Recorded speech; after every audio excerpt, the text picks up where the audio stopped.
देखिए आप इसके अंदर कॉन्सेप्ट ऑफ हीट यानी कि उष्मा की अवधारणा, इसे आप अच्छे से समझ चुके थे, जान चुके थे कि उष्मा एक्चुअली होती क्या है, कि उष्मा किस अवस्था में पदार्थ की अवस्था को बदलती है, कब नहीं बदलती है, उष्मा देने पर ताप में वृद्धि कब होती है, कब नहीं होती है, ये सारे पॉइंट्स आपने समझ लिए थे। इसके बाद फिर अपन ने जान लिया था इसके अंदर उष्मा के मात्रक यानी उसकी यूनिट्स ऑफ हीट, उष्मा के कौन कौन से मात्रक है और उनमें परस्पर क्या संबंध है, जूल, कैलोरी, BTU यानी कि ब्रिटिश थर्मल यूनिट, इन सब में आपस में अपन ने म्यूचुअली रिलेशन देख लिया था, परस्पर संबंध अपन ने देख लिया था। अब अपन इसमें बात करेंगे उष्मा के प्रकार, टाइप्स ऑफ हीट, की उष्मा कौन कौन सी प्रकार की है।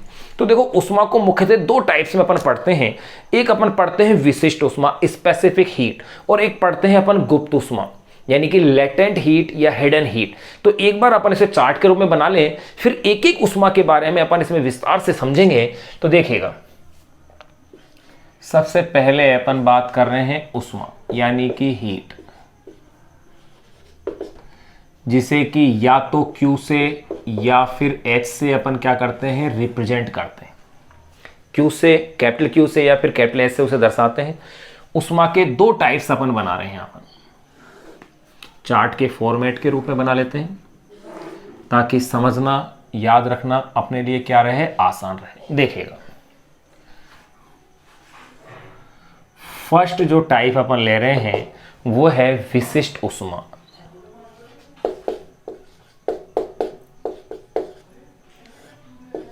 विशिष्ट उष्मा या इसे आप कह सकते हैं स्पेसिफिक हीट।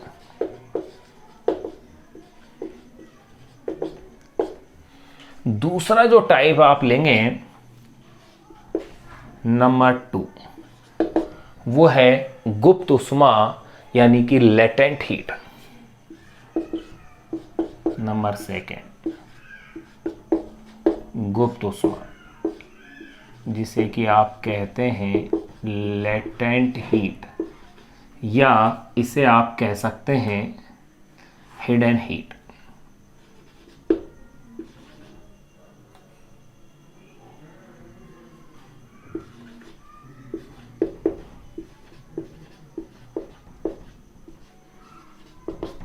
या हिडन हीट, जहां अपन विशिष्ट उष्मा को S की सहायता से रिप्रेजेंट करेंगे, वहीं इस लेटेंट हीट को कैपिटल L से रिप्रेजेंट करेंगे। जहां अपन पढ़ेंगे एक एक करके इनको सबको, देखिएगा इसको Q या S से, इसको S से और इसको L से रिप्रेजेंट करेंगे। फिर अपन बात करते हैं विशिष्ट उष्मा की यानी स्पेसिफिक हीट की। तो ध्यान रहे विशिष्ट उष्मा भी दो प्रकार की है। नंबर ए अपन कह देंगे ग्राम विशिष्ट उष्मा।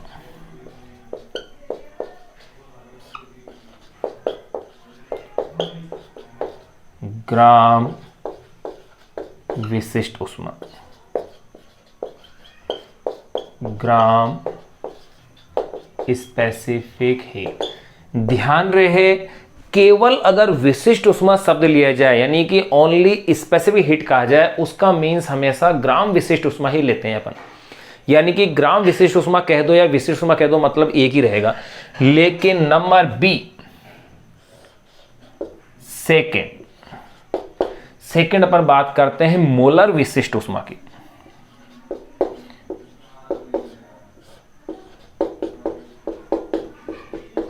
मोलर विशिष्ट उष्मा ये स्पेशली यूज होती है गैसों के लिए।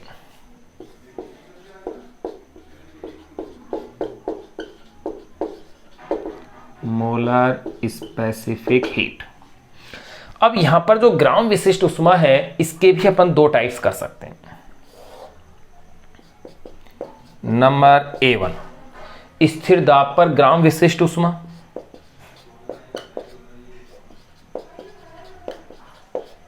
स्थिर दाब पर ग्राम विशिष्ट उष्मा। दूसरा अपन लेते हैं नंबर A2 अपन इसमें ले रहे हैं स्थिर आयतन पर ग्राम विशिष्ट उष्मा।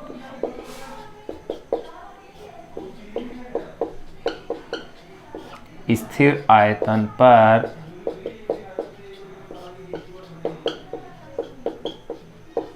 ग्राम विशिष्ट ऊष्मा। यहां देखें जो भी अपने चार्ट में बना रहे हैं इन सबको एक एक करके अपन इसमें पढ़ेंगे।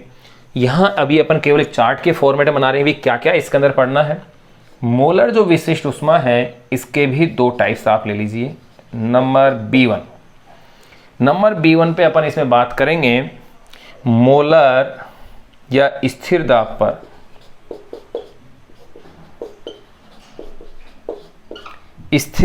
पर मोलर विशिष्ट ऊष्मा।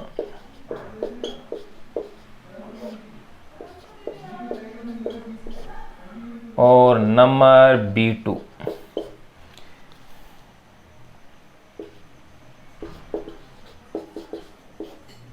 स्थिर आयतन पर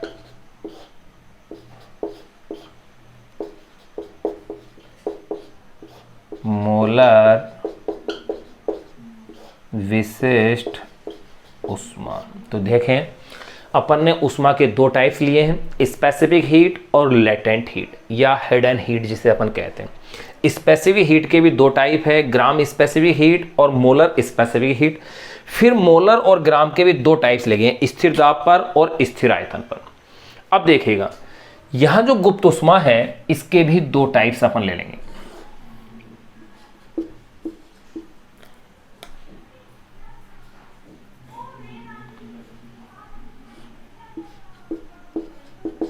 नंबर A अपन इसमें कह देंगे लेटेंट हीट ऑफ फ्यूजन, यानी कि इसे कह सकते हैं संगलन की गुप्त ऊष्मा।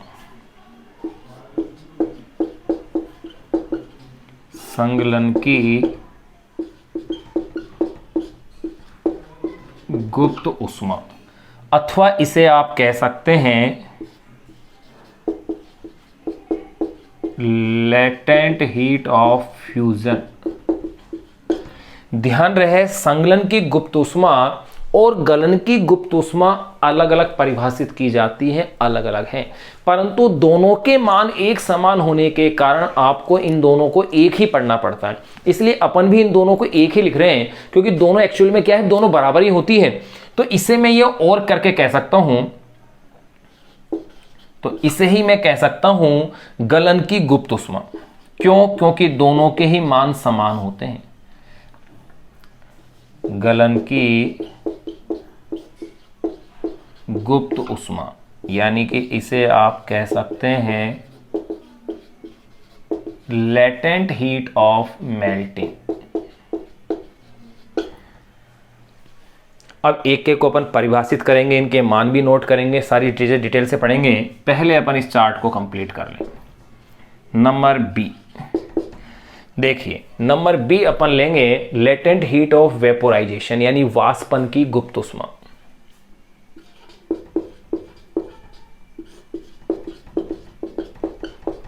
वाष्पन की गुप्त ऊष्मा,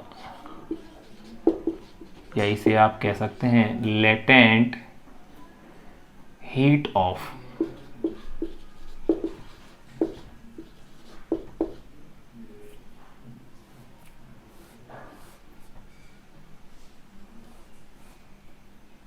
वाष्पन की गुप्त ऊष्मा,